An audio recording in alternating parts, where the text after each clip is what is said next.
Okay, this is your Adobe Photoshop workspace. When you open your Adobe Photoshop program, this should be what you see.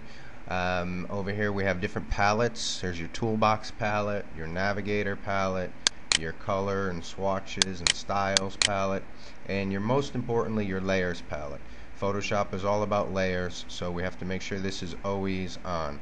Now if you happen to open your Photoshop and these palettes are missing, we go to Window, drop down, and click on, say, layers. It opens that palette. Window, we can open our navigator palette.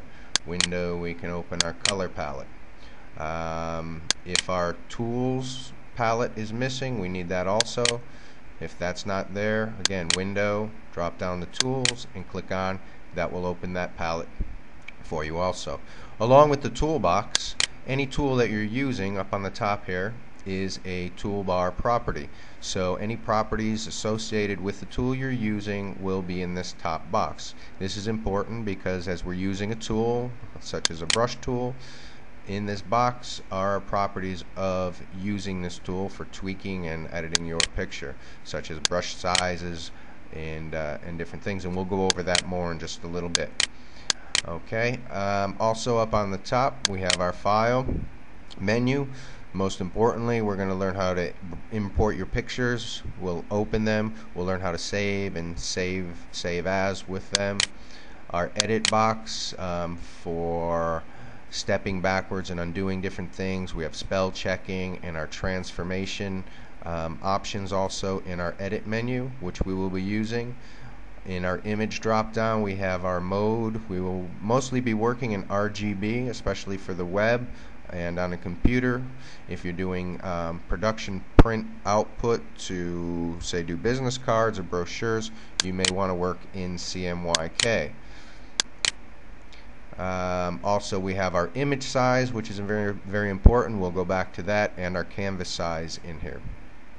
Our layer drop down, we won't need to use much from this because as we are using things in our layer box over here and we right click, we will get the same options. Okay, our select menu we won't be using much. Filters, these filters we'll go over briefly.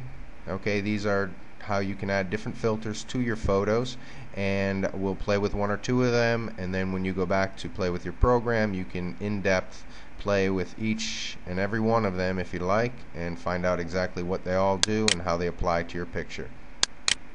Our view drop down shows us some different things. Important here would be our rulers, which are right here at the top. You can see the ruler along the top. If that's clicked off, your ruler disappears, so that's located in view.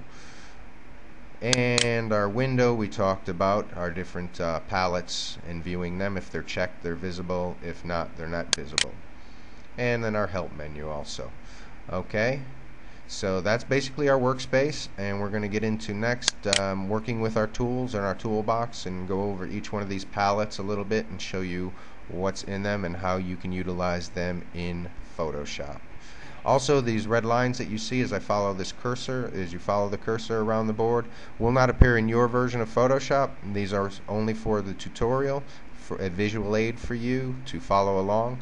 Also, when I left click, you will see from the cursor a series of red rings, little red ripples come out, and when I right click, you will see a series of blue ripples come out. Again, you will not have this in your Photoshop. This is solely for your tutorial and for your visual aid.